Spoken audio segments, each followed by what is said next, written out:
Steeler Nation, and welcome to the extravaganza known as the Steelers Hangover, brought to you by BehindTheSteelCurtain.com for all of your Pittsburgh Steelers breaking news, commentary, stats, fun, everything you ever wanted. My name is Bryan Anthony Davis. Along with me today is my good friend Tony Defeo, and it is Labor Day if you're watching it live, and this is when we are recording it, so happy Labor Day to you.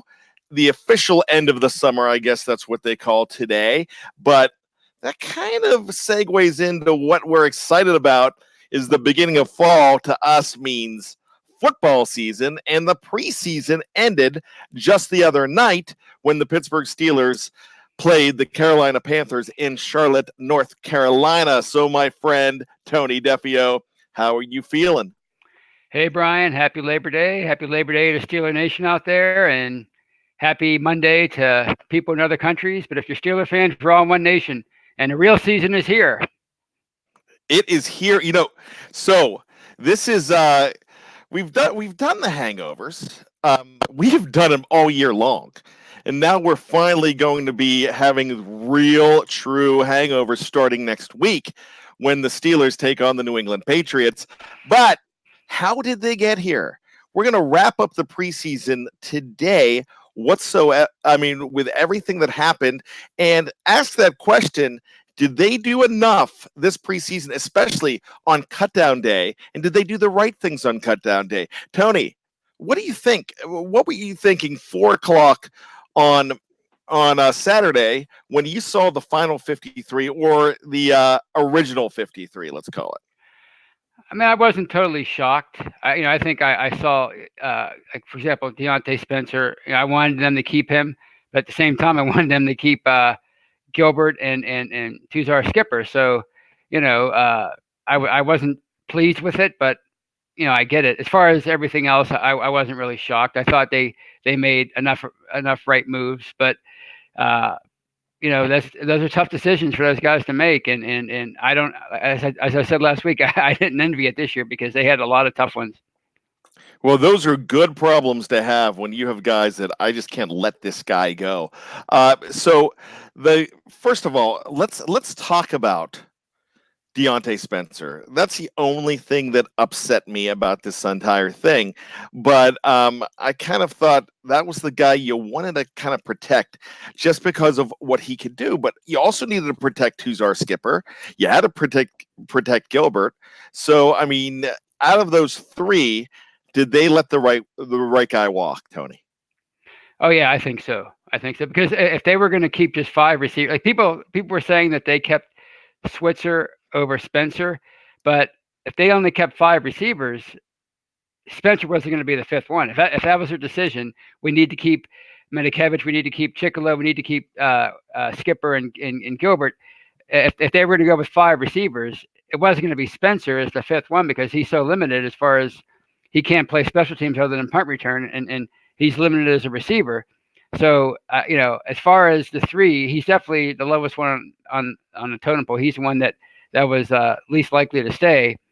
I just, it's sorry to see him go because I think he was going to be the best return guy they've had since they let Antonio Brown do it. But, I guess sacrifices had to be made elsewhere, if you're going to keep, those other guys we mentioned. And unfortunately, it was Spencer. So it looks like Ola Adeniyi has not been designated to any injured list, so that means he could probably come back a lot sooner. From what I understand, he's actually practicing now, so that gives you an opportunity to see him back a whole lot quicker. But my question is, these guys that we desperately wanted to keep and kept, the Tuzar Skippers, the Ulysses Gilberts, even the Fred Johnson, so that fella too, are we going to see them on Sundays, or are they going to be in hoodies and street clothes on the sidelines on game day, Tony? Well, as far as are they going to be in hoodies?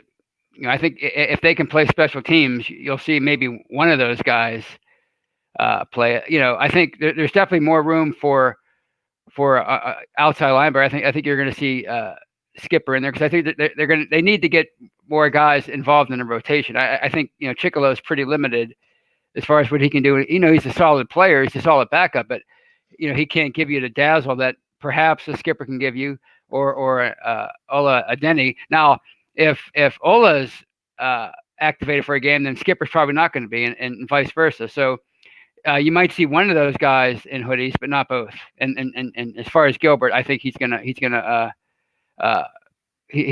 play his share of Sundays too, depending on how well he does in special teams. That's the most important part, I think, for these guys.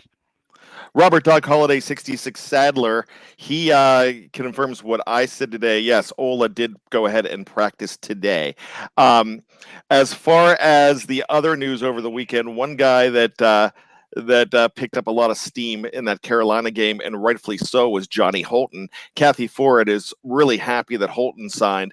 I agree too. Now he is signed to the practice squad, and he was asking on Twitter today, should I go 80 or should I go 16? So I'm not sure what number he's going to be sporting, but it's so nice to see that guy around. That just shows how much they value Darius Hayward Bay and how much they value and what they have in Johnny Holton. So I'm really glad to see Holton back on the practice squad. He's kind of a guy that we could go ahead and see again. Mark Davison wants him to wear number 80. I would probably think that he would stick with number 80, but you never know. 16 is a cool number too, that not a lot of people have really made fantastic in Pittsburgh. Well, Charlie Batch was a very good number 16. And I think he is, when I do Digit Dynasty every year, he is the best 16 that we have. Of all time. Mark Malone was a serviceable 16 and took them to an AFC championship game. But the best thing Mark Malone ever did for me was look like Magnum PI. Right. That boy Devin just said, Lance Moore, yeah, okay. I don't think Lance he didn't really do that number very proud. I mean, I thought he would, but he really didn't do much when he was here. So, Logan DiLorenzo, he mentions, hey, as long as it's not number 10, we need to talk about this sometime. That's one of the cursed numbers that I swear we've had. Guys with a lot of talent and just a lot of baggage. Cordell Stewart, Martavis Bryant. Martavis Bryant. My gosh, I'm doing it now. I used to go crazy when Derek Moy. That's another 16. And actually, Penn State.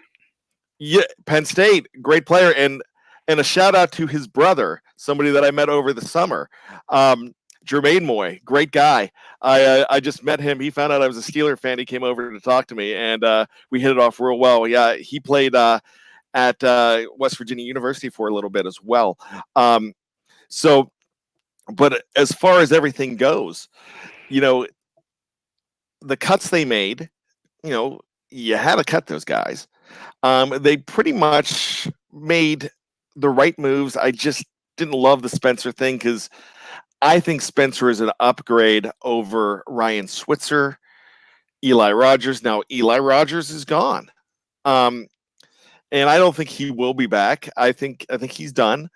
But he was a guy that, I thought I really rooted for the guy, but he had a lot of drops in 2017. I just thought you really had the same thing with Switzer and Rogers, and I trust Switzer a little bit more as far as everything goes. So with that being said, besides Spencer being gone and the Denver Broncos just snapped him up, so we can't get him back. And I had a fantasy football draft yesterday when I was talking to a buddy that's a Broncos fan. I'm like, man, you got a great possibility as a return man. So be excited about that. I made a mistake. And Darren Dalton, you are absolutely correct. I believe he was number 14 at Penn State. So, in Pittsburgh, I think Derek Moy was 14. So somebody mentioned Moy. But I think I don't think we need to check on that. I'm almost certain he was 14. So Darren, good catch. If you see me mentioning the live chat here, Tony, and Tony, this is your first week getting to see the live chat live. So this is fantastic for you as well. The live chat is a chance for us to go ahead and hang out with our family here in Steeler Nation, in Behind the Steel Curtain Nation, and talk about anything you want to. Looks like James Calbaugh. Looks like Mondo is the only player that changed his number, now wearing 99. Incorrect. That is correct. He is number 99. Two guys changed their number. And I am going to mention the one I knew Cam Kelly was going to have to change his number because he can't be number 38 because you already have another 38. So he is now number 29. Cam Kelly will be wearing number 29, vacated by Brian Allen. The other one is a really significant number change. And I don't know if, Tony, do you know who the other one is? It's a practice squad player, but it's significant. No, I'm not sure. Number 41 is going to be worn by Robert Spillane now. Oh, okay. Mark Davis and Brian Allen has been cut, actually. Yeah, So I keep going to the live chat. I'm gonna stay on course here. But so Robert Spillane is wearing number 41, and why is that significant? Because his grandfather, Johnny Latner, Heisman Trophy winner at Notre Dame, number 1 pick of the Pittsburgh Steelers in 1956. Excuse me, I believe 1954. Let me say that 1954, went to the Pro Bowler as a return man, and he was the only player to ever wear 41 to go to the Pro Bowl with the Steelers. And 1 year wonder with the Steelers, ended up getting hurt, but his grandfather was a Pittsburgh Steeler for a year, and now he is on the practice squad as well. So that's fantastic. Really excited. But back to the live chat. So what we do with the live chat, we talk to you. You go ahead and throw in anything you want. We're excited about it. If you wanted to go to the top of the queue, just go ahead, and if you want to throw in what we call the tip jar here, it's called Super Chat. That's when we take your question, and we guarantee you that is going to go ahead and be answered. And the significance of the Super Chat is, hey, is that for Tony and Brian Anthony to go ahead out and drink and party? And but no, what it's for is for us to go ahead and have contests and go ahead and support this show. And we have a contest right now. Tony, are you in the latest David DeCastro contest for the David DeCastro signed football? I wasn't sure if I was eligible, but if I am eligible, then I'll have to sign up. You are eligible. Oh, okay. And we are cutting it off when the fifth one, we're going to have 500 people in a survivor poll. So when the fifth one is finally done, we're going to cut it off. So we decided to go ahead and extend it. Now, Dave Schofield, who is he is administration for this particular contest, and he's been taking care of the details and logistics of all our contests. So special shout out to Dave. Thank you for doing all of that. So Cree says there's only 40 spots as of last night. That's fantastic. So we're really moving on with it. But it's a survivor poll. So you go ahead and you pick a team this week. You can only pick them once. So if you say the Patriots are going to definitely beat the Steelers this week, or vice versa, you think the Steelers are going to do it, that's the only time you can use them. And if they win, you move on to the next week. It's a chance to survive and see who's standing at the mountain at the very end. And you could go ahead and win a David DeCastro signed football, which I saw a picture of it. It's absolutely fantastic. I think that's great. In the past, Tony, we've given away, just a few weeks ago, we gave away tickets to a preseason game.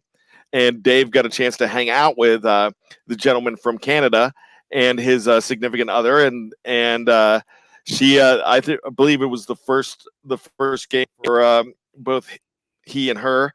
They had a chance to go ahead and come down to Pittsburgh, enjoy the game, and got to hang out with Dave as well. And that's a prize in itself. I've had a chance to watch a game with Dave. He's a lot of fun. So with that being said, we've also given away a Juju Smith-Schuster jerseys too. So fantastic. And this is Steeler Nation, and Behind the Steel Curtain Nation extends. And here's something interesting. I mentioned this to Tony before the show, thinking that the first person on the live chat tonight was Mark Davison, and his quote. Let's bring it up here. Let's bring this one up here. Oh, actually, the wrong one. Here we go.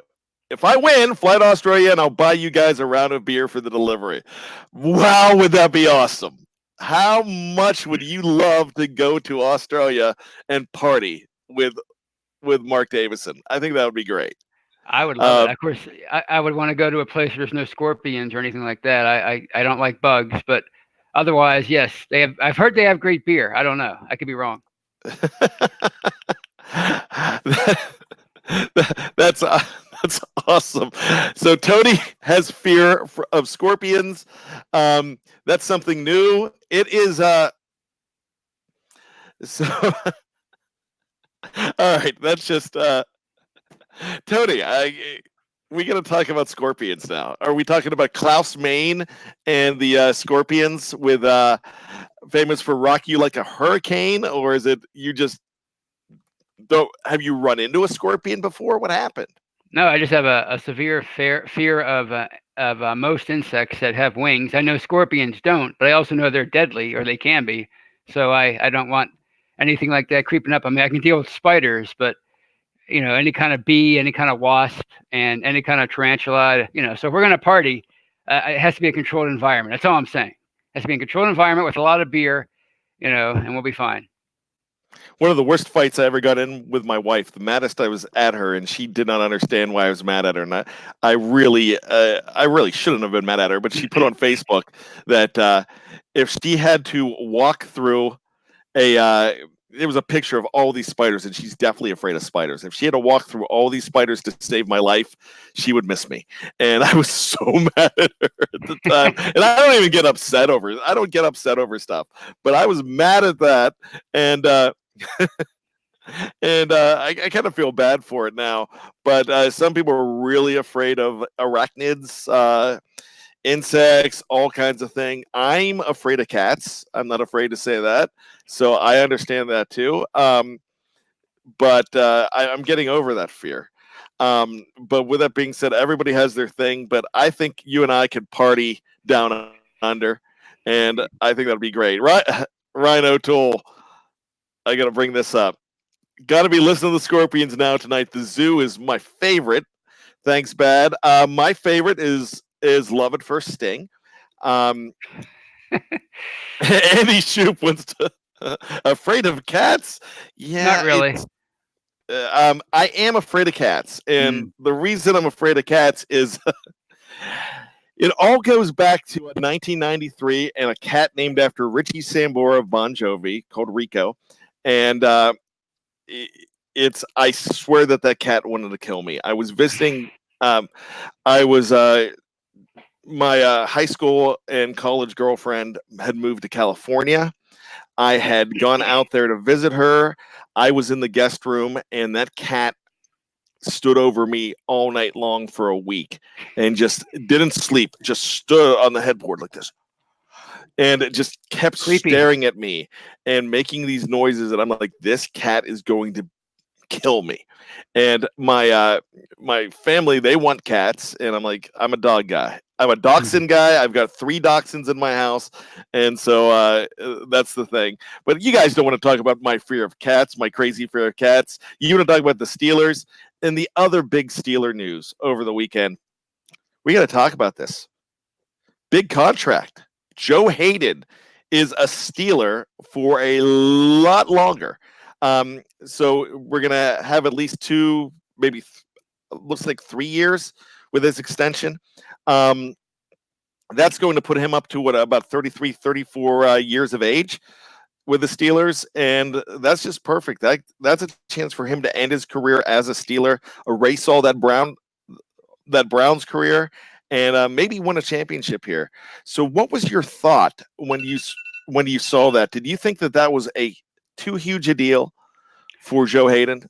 No, I was happy they got it done because I think they're in a position. They're at a point right now as an organization where they're trying to win now. I mean, I realize they've lost some decent talent, but I think everybody still thinks that they're a very good football team with a chance to win a championship. And Joe Hayden's the best they have. I mean, you can complain about Artie Burns and everybody else, but the fact of the matter is Joe Hayden's the best cornerback they have, and he's arguably their defensive MVP since they signed him 2 years ago. So they needed to get that done. I mean, maybe his play will drop off when he's 32, 33, but we can't worry about that right now. You know, if you're the Steelers, you can't worry about that. You have to worry about 2019, and their defense is so much better with him in 2019. You know, he's hopefully Steven Nelson matches his play or comes close to matching his play this year, but there's nothing to suggest that, you know, his play is going to drop off, you know, right now. So maybe in 21 or 20 or 21, but not right now. I think he's still at the top of his game or close to it. So I was glad they got it done, and they needed to get it done. You know what? You also mentioned Steven Nelson. I love what he's doing so far. That's something really exciting to me. Here's another the tight end situation. Let's bring up Daniel here. Any news about a TE upgrade? So seems like there's something going on. A very prominent name in the Steelers media went ahead and I believe it was Wexel. I'm not sure who put the tweet out, but it was basically tight end news not done. Stay tuned. Oh no, actually 53 not complete yet. State T and E and nothing has happened as of today. But here's the question: did the Steelers do enough with tight ends? And does Hayden, the signing, make it possible with now there's more cap room now? Do you think they're going to use that money for tight ends? What are your thoughts on that? Well, I think they have to. I think they absolutely have to, because there just isn't enough behind McDonald. I mean, you're not looking for a number one. You're looking for a solid number two. And, you know, despite what Jesse James signed for with the Lions, when they gave him $11 million guaranteed, I would have to think they can snag a solid number two tight end for not much, you know, either in a trade or as a free agent. I think they have to do it. I mean, they cut four tight ends on Saturday, so that means they had 7 in camp, and 4 of them they deemed not worthy, and rightfully so. And the 2 behind Vance McDonald, I mean, they don't inspire any confidence in me right now. So yeah, I think they have to get something done, you know, and I don't think it should take all that much for them to do so either. But it's easy for me to say, I know, but I would hope that they can find something or find someone before Sunday. It would have to be a trade, but my gut is thinking right now that the guy that they want is not out there. They did try to put a waiver claim in on Arizona's Ricky Seals-Jones, who ended up, I believe, possibly in Cleveland. I think he's in now. But I think they're looking more for a blocker. And if they're looking for the blocker, then maybe the guy in-house is Chooks Okorafor as that extra tight end in running situations. In those situations, a tight end is an extra lineman, but you're never going to – there's no element of surprise like you had with a Matt Spaeth who could go ahead and catch a ball from time to time. Also, you have Jalen Samuels, who played tight end in college, who would be perfect in the Frank Wycheck role that he made so famous with the Oilers and Titans way back in the day, about 20-some years ago, that H-back role. You might see more H-back situations. So that's what I kind of think is what they are going to do with tight ends. I'm not quite sure though. Some names out there, and I'm going to pull up Logan here. Luke Wilson, Logan Paulson, Jordan Leggett. I think. See, a lot of people. We mentioned Luke Wilson the other day, and not to be confused with old school and Owen Wilson's brother. We're talking about the Canadian guy that plays for the Seahawks and just got cut by the Oakland Raiders. And no, look, Mark, yeah, it's not Owen. But I got to bring this one up here too. Nick Connolly. I love it. Not going to happen, but I love it. That's a pipe dream. But so you'll see what creativity they have so far. Another question that we had a little bit earlier is from Big Rush. Is Hayden a top 5 corner all time in Pittsburgh already? This signing had to happen. Yeah, this signing really had to happen. Needed to keep him around. You couldn't have that hanging over your head. Top 5 corner in Pittsburgh. I'm going to say top 10, but let's play around with this. Let's see what we got here. So we know if you're going to say the number 1 corner of all time, I can't do that. Not going to do that. I'm just going to say 1 and 2. Woodson, Blunt, 1A, 1B. I'm not going to tell you who. Those guys are the best of all time in Pittsburgh. Maybe in the entire league. in the entire 2 Hall of Famers there. Yeah. In the entire league. They have had good corners. Go ahead. Live chat. Bring some up. Ike Taylor, I would probably put Dwayne Woodruff was really good. I love Dwayne Woodruff. Yeah, he was solid. That was a guy that you forget about. So I would put Dwayne at number 3. Ike Taylor. If Ike Taylor had hands, he would have been a firm number 3. He would have been a perennial Pro Bowl player. He could have probably won some All Pros. He was a great corner. Ike swaggin'. Love and like every time he was on Sunday Night Football. Defeo was good. Who's that? I'm sorry. Somebody mentioned Defeo and how underrated he is, and I agree. Defeo was such a solid player for over 10, 11 years. Big play Willie Gay.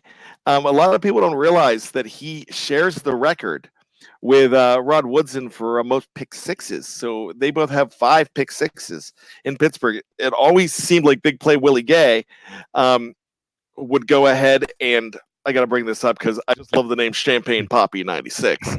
That's awesome to me. Willie Gay, he could really do it. I'm glad when they brought him back too. There are some guys there. I'm going to bring up a guy. Darren Dalton brings up Bryant McFadden. I'm going to bring up a guy that I'm probably going to get some heck for, but Dwayne Washington wasn't bad when he was here. Yeah, he was okay. Yeah, he was decent. He was solid. Donnell Wolford is another guy that I'm thinking of.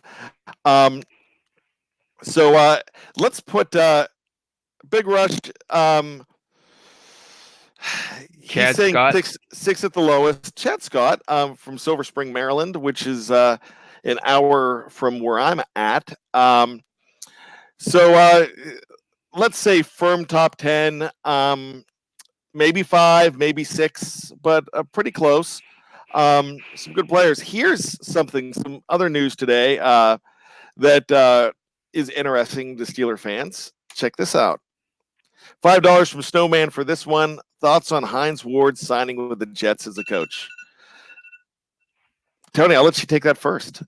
Well, I mean, I think he was always destined to be a position coach, and maybe even more. He seemed to be to be interested in that when he played. So I think he can do a good job. I think people were asking if he could be the receivers coach when with the unfortunate passing of Darryl Drake, but he hasn't been with the organization really since 2011. I think he's had some internships here, but it made sense that they signed him because I think he was an intern for them this summer, if I'm not mistaken. So it made perfect sense. And I'd like to see what he could do because they always say that the great ones, and he was a great one when he was here, don't make the greatest coaches. But I think he, at least he thought he had to overcome a lot in his career to get where he was and have 1,000 catches. So I think he could definitely teach those guys a lot because he did a lot here for the younger receivers. He taught Plexico, he taught Santonio Holmes, he taught them how to be better professionals. So I think he's going to make a great wide receivers coach. I assume that's what he is, a wide receivers coach. Yes, Okay, I believe he's an assistant there. Yeah. Jericho Cotchery's an assistant in Carolina. You know what? Good luck to Hines Ward. I'm glad he got the deal. I'm glad he's in coaching. That stint with the AAF was rough for him, as it was with Troy too. But here's the deal: he worked with Juju as well. Matt Thomas brings that up, and he is definitely. That was something I was thinking of. He worked with Juju, really made Juju a better, just a better blocker as well too. From the beginning. So you never know what's going to happen in the future. I wouldn't shut the door on Hines Ward returning to Pittsburgh someday. I don't really think they're going to address the wide receiver coach at this point. It's just going to, they're going to keep on working with who they have there. So, I mean, I wouldn't expect it. I think they have enough guys in-house without naming a replacement for Darryl Drake right now. Out of respect, I think that's what they're going to do. But they have the guys in-house without the title, and that's fine. We'll see what happens next year. There'll be a new wide receiver coach named next year. Who knows? It could be a guy like Hines making the jump. It could be a guy like Jericho Cotchery. It could be someone completely out of the woodwork that ends up being great as well. They have a lot of good stuff to work with. Real quick, back to the DB situation. Andy Shoup brings up Keenan Lewis. Keenan Lewis was solid here, but I thought he had only one good really good year before they lost to New Orleans. But he was a solid player. I would not put him ahead of Joe Hayden, and unfortunately, we're getting later Joe Hayden, but later Joe Hayden is still pretty good. Joe Hayden. If we would have had Joe Hayden, prime Joe Hayden. Well, look out! There could be more hardware on this team. He could have really helped shore some things up. But then again, if you get him, then you're not going to end up with Pouncey later on in the draft either. So who knows? Even though he was picked way ahead of where Pouncey was, I mean, if they would have traded up, that kind of stuff. If he would have dropped. But that's just something you can't talk about. How about John Stallworth as wide receiver coach? Hey, he's an owner. He's a minority owner of the team. I don't think he would jump in as he could definitely show up and go ahead and offer. But John Stallworth, how about that? And if you read their life's work, he's from the 70s. He's one of the few self-made millionaires after he became a millionaire after his playing days. So I don't think he want to subject himself to the rigors of coaching on a daily basis. Yeah, that's definitely true. So might as well mention Lynn Swan then too, says Darren Dalton. Lynn's got his own things going on too. He's an entrepreneur in his own right, and now he's is he still at USC, Tony? Is he still the athletic director there? I can't keep track of. I think he. I'm not sure. I'm not sure anymore. I know he was, but I don't know. I don't think he is anymore. This is. You can't say it better than this. Big Rush. Sometimes it's not always best to put every ex-Steeler in a position coach spot. Laugh out loud. Yeah, sure. Let's go after those qualified coaches first. That's what I was saying about. Hey, you know what? You might go ahead and see. Now we've got Lewis Lips. Hey, here's a question but that was great. Yeah, I mean, I really think we can go ahead and get an unknown that's very qualified. Lewis Weaver's been asking since the beginning of the show, I believe, do you think Juju will do well as a number one? I think Juju's going to do fantastic as a number one because he has the pieces around him. Tony? Yeah, I think personally, I think James Washington's ready to explode. So, if they want to double Juju and make his life difficult, he hasn't really had to deal with that. Obviously, the last couple of years playing with Antonio Brown, but if they subject Juju to double teams, well, that might uh, open up for other players.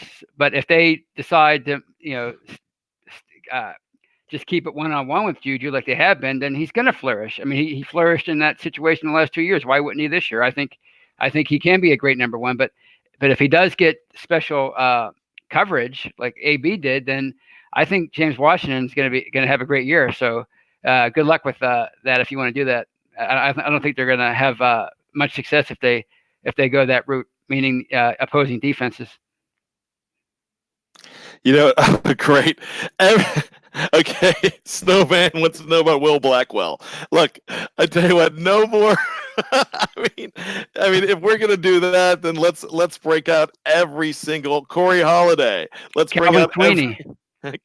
I like Calvin Sweeney. Yeah, me too. One of the best number 85s to ever play in Pittsburgh.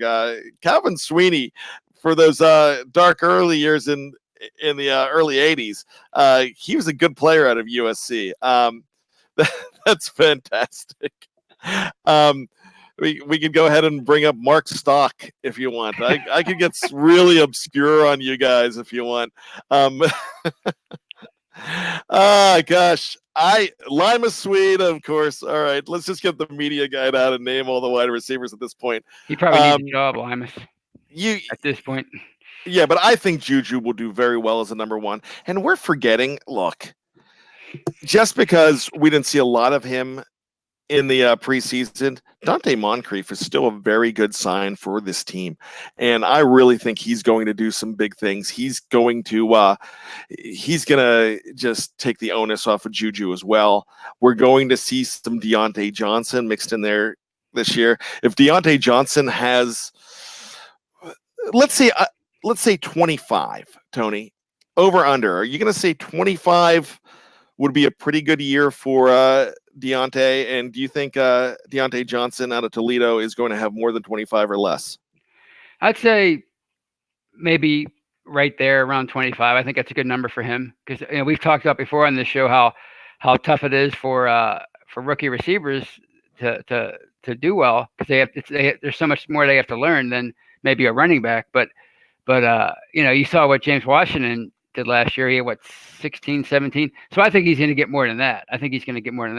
So 25 is a good number. And another thing we have to talk about as far as, I know some people have poo-pooed Johnson's punt return abilities, but I think maybe later in the year, maybe he morphs into that role and it's not Ryan Switzer returning punts. Maybe it's Deontay Johnson. And maybe they're betting that he can assume that role at some point in his rookie year. We'll have to see, but I think 25 for him would be great. I think they would take that and run with it.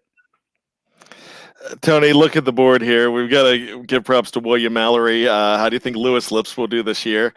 Whatever he's doing in retirement, I think he'll do it well, William. I don't. I guess the Labor Day festivities have begun for some people. Yeah, that's awesome. So overall, let's get back to the 53-man roster. And do you think, Tony, that the Steelers did everything they possibly could to prepare in the best possible way for the New England Patriots and the 2019 season? I know it's not just about the Patriots, but getting off to a good start is great. And even if they don't win against the New England Patriots, look, the season's not over. All right, I've seen them in Super Bowl years lose the first game of the season as well. We've seen it happen. So with that being said, Tony, will it happen? What happened going against with this team without a tight end, a true tight end? I mean, we like Vance, but there's no depth. So true tight end depth without bringing one in, without going in ahead and keeping a guy like Deontay Spencer, with everything. Do you really think that they did everything they could and did it? Great. Go ahead. Let's just do it that way. Oh, I mean, not to sound like too much of a homer, but I'm going to give them an A- for overall, because I think they have a great roster. You saw, like, you're asking if they've done enough and if they're ready for New England.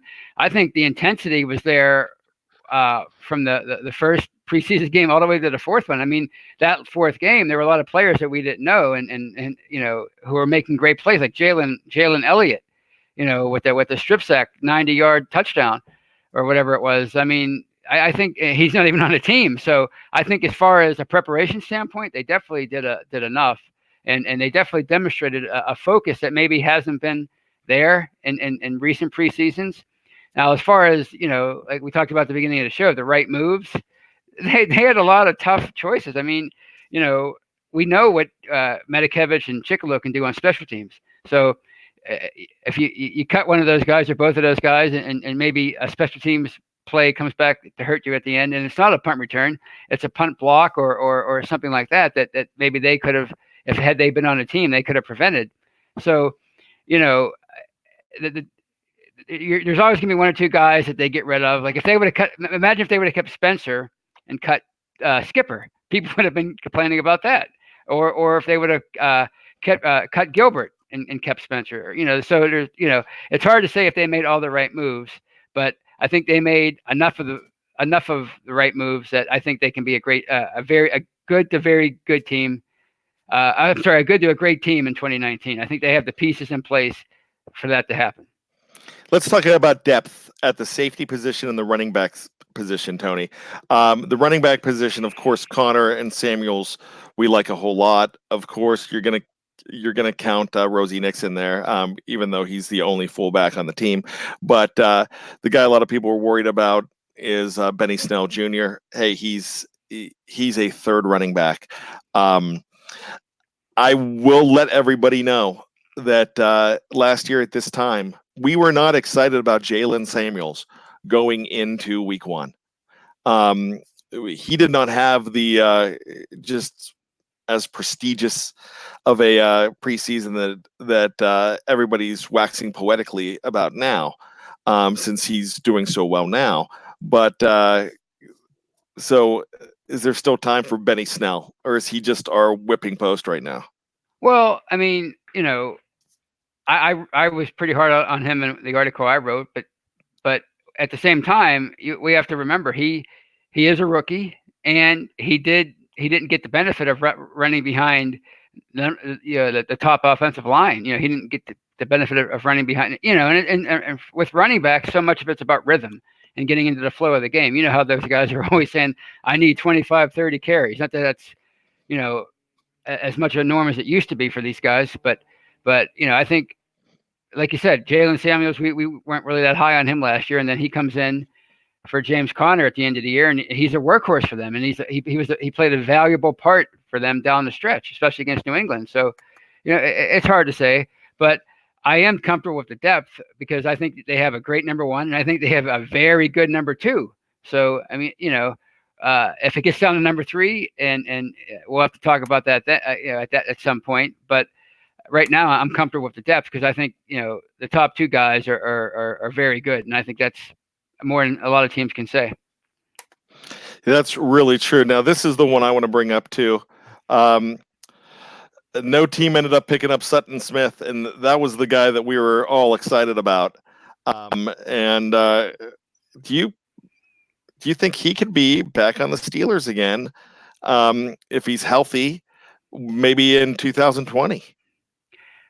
Well, I think if he is, he's going to have to put on some muscle. I think he looked like a safety going against these offensive tackles. So I think he's going to have to put on maybe 10, 15 pounds of muscle, then maybe we can talk. I mean, he wouldn't be the first guy that was written off and came back and had a career for himself. But at this point, I think, he needs a physical transformation to make it in the NFL. So if he wants to come back next year, he's going to have to work on his body for sure.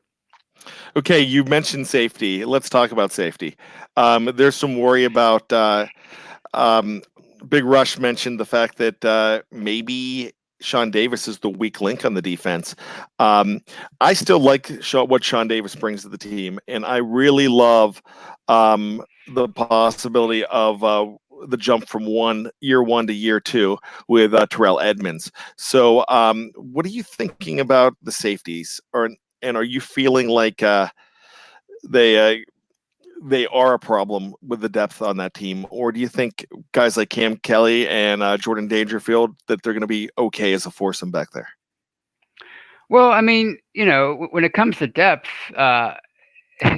there's a reason why they're backups. I mean, you're not going to have all-stars behind your starters. So, I like the Cam Kelly story. I think it's a good story. I think he can really come in and be a solid player for them. And I think he's going to play more than people think in 2019. As far as Dangerfield, I think we know what we have in him. He's solid against the run. He's not really the best in coverage.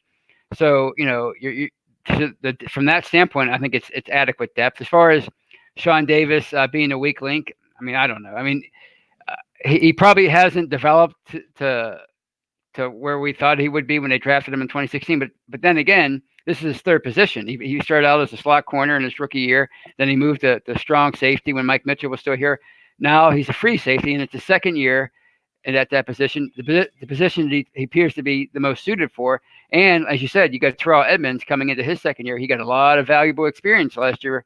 Where he played 15 games or whatever. Yeah, I think he started 15 games last year, something like that. So let's see how that translates into 2019 with those two guys working together 2 years in a row. So, is he the weak link? Maybe he is. Does that mean that he's a horrible player? I don't think Sean Davis is a horrible player at all. I think he can be a very good safety for many years to come. And who knows? I think his second year as a free safety might he might make that leap that we've been waiting for. I think health is the thing, and you saw I put that up from Big Rush. Keep in mind, I love Sean Davis as well, but look, he's still worried, and you can be. Cam Kelly you might be seeing a lot of Cam Kelly if Sean Davis is not healthy against Tom Brady and against New England. So that's something you've got to think about too. Oh man, Ron Chess. He just got to the show. I just got back from Rib Fest at Heinz Field. I have been thinking about Rib Fest for about 20 years, and I've never gone down that. Have you ever been to Rib Fest at Heinz, Tony? I was actually just there yesterday. I wasn't there, but I was walking. Ironically enough, to try to control my weight, I get my steps in, and I walked through Rib Fest and interacted with some Steeler fans. So I was there yesterday. Did they know you were Tony Defeo? No, and based on some of the emails I get, it's probably a good thing. I was gonna say that.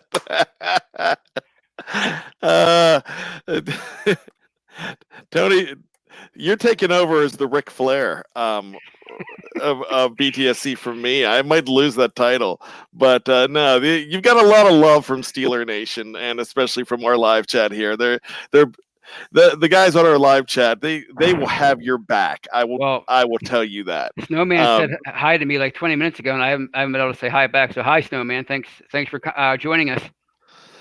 You know what? We do have great fans, and I'm glad that they are a part of our Steeler Nation family. I am glad of the 53 men and the 11 men on the practice squad too, the coaching staff, because I really feel that this is going to be a special year. Hey, we're going to be through this together, all of us. Oh, Ron would have brought us back some ribs, but I guess Matt Thomas, he's got your back. Look at this. I love you too, Matt. Thanks for the shout out. So hey, here's the deal. We're going through this whole season together. This is just the beginning. Hopefully it's 22 weeks of this.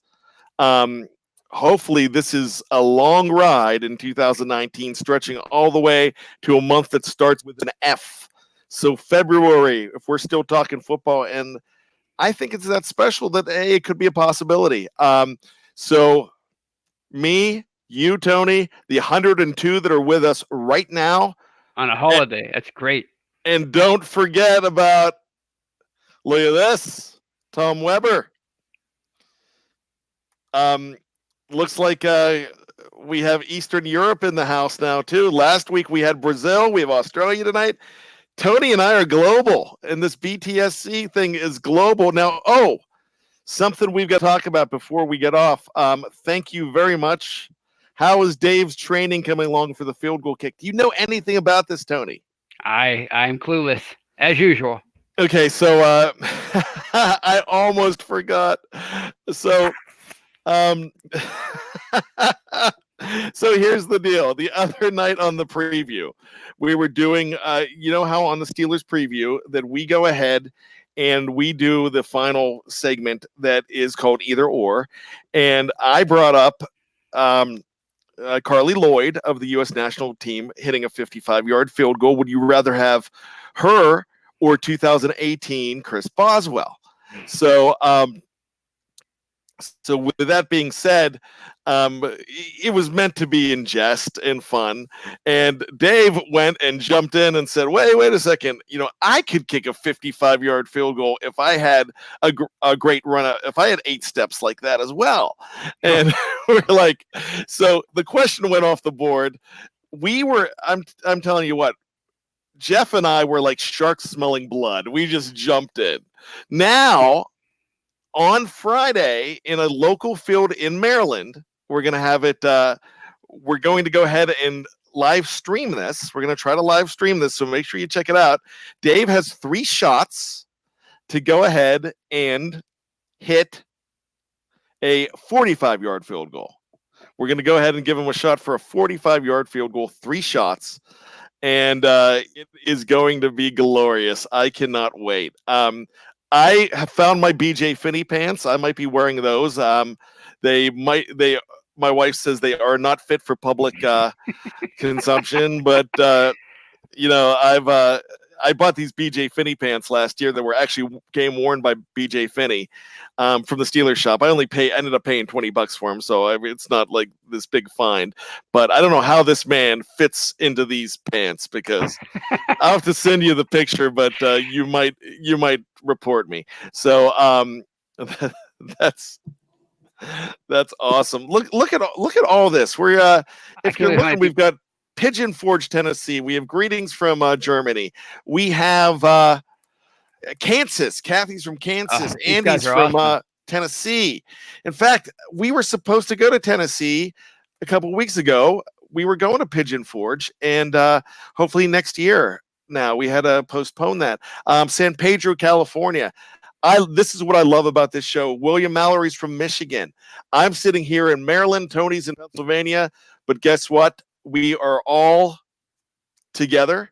Montreal, Canada, in the house. Rod Young, check that out. Steeler Nation is so awesome.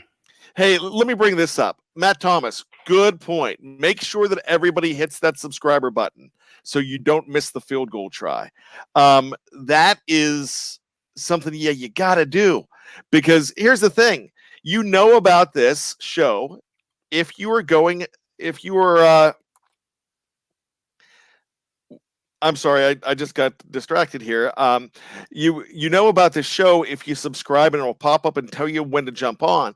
So that's a great thing to do, because you don't know when we're going on every week unless you remember. So that's a good way to do it. But if you want to go ahead and watch Dave, and I'm rooting for Dave. I hope we lose this bet. But if he doesn't make it, we're going to be all over him. That's what buddies do. I know. I couldn't make a 20-yard field goal. So if he can do that, that would be amazing. He'd be the biggest legend in the history of the site. I'm not the boss of Michael Toole. So keep in mind that we can't tell him what to do. And I'm sorry, I won't do that again. I promise, Michael. New Jersey, Clinton, Mass. Now look at this. Now we're getting Dave can do it. What do you think, Steeler Nation? Do you really think that Dave is going to go ahead and make this? Because I tell you what, he's like America's sweetheart right now. He's everybody is rooting for Dave here, and I want to lose the bet. But Ron Chess says, Brian, Dave's going to make it. Just watch. And Jared Devil, I believe in Dave. I mean, Dave usually is on actually watching this show. So First of all, he might be what's the word I'm looking for? Cree doesn't believe. He might be conning you guys, or is that what's the word I'm looking for? Because I mean, how is he so confident that he can make a 55-yard? I know he has a coaching background, so maybe he can do. Maybe he's already done this. Kick. He was a there kicker. You go. So and he coached kickers. I think he knows more than he's letting on. The last now he actually at FanFest when he was 39, which was about maybe a year and a half, 2 years ago, he hit he split the uprights at Heinz Field at FanFest. But 45 is, I mean, that's 150%. You know, that's so much more. People want to just shut up Jeff. They want Dave to make it just to shut up Jeff. Oh, Jeff's the guy in your group that is just going to needle you and and get on you. So Aaron Dalton's, he's talking in absolutes. He said he's going to fall on his butt. Oh, wow. Check about that. I can't wait. I think it's going to be awesome. So you're going to, in fact, Tony, it's only 3 hours for you. Just hop on down. You should come and hang out with us. Jeff and I will be there with Dave. And we will live stream this. It should be a blast. I'm rooting for the guy. Dave is a modern day Matt Barr, said no one. This should be fun. Okay, this show was supposed to end 10 minutes ago, but this is too fun. This is a lot of fun. That's the glory of what happened. Seriously, what happened? Jeff and I did go ahead and we needled it on, but as soon as the live chat got involved, it just blew out of proportion. I mean, it just snowballed. So vodka drinker. Hey, this is the first we've heard vodka drinker. If Dave pulls a Charlie Brown, it won't be good. No, it will not. It'd be funny though. Dave will be wearing his Kylo Ren helmet. So and if he can see out of it. But trust me, we're not going to let him make any excuses. If he doesn't make this, we'll be the first to congratulate him. But we'll just see. It's going to be great. But with that being said, hey, next time we're talking, we're going to have a true hangover. Hopefully it's a good hangover. We're not talking hangover in the ditch. We're talking about hangover of a great night. We're not talking about, oh, what have I done? We're talking about, whoo, what have I done? So that is what next week's game we're hoping to be. Next week's hangover will be all about next week. Make sure you check it out. Hopefully we're smiling. And you can hang out with us. Steeler Nation is a family. Behind the Steel Curtain Nation, thank you, Cree. Behind the Steel Curtain Nation is even a bigger family. We're close knit. We might joke with Dave on this, just like he's the one who they're making Touchdown Zone T-shirts for me. That's not a field goal behind me. No, I mean that's funny. I just got that question from Reginald Rivers. That's actually a bed in a guest bedroom.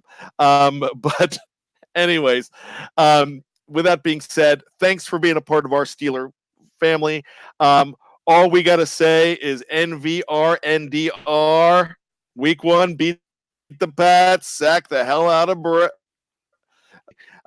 there you go. So we will be your Andy Shoup, 31-17 Steelers. We're excited. We're going to have more. So check out Behind the Steel Curtain all week long. I said it. There's a standard is the standard. There is Dave's show, Stat Geek. There's the Steelers preview. There is so much. I'm forgetting about stuff.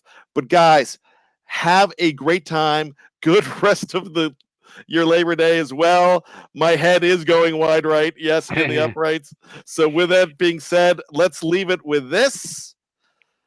Ron Chess, take us out, baby. Hurricane coming to Foxborough. It's black and gold. With that being said, for Tony Defeo, my name is Bryan Anthony Davis. Your Steeler Nation. You're Behind the Steel Curtain Nation. We love you. And you, my friends, have just been hungover. We'll see ya.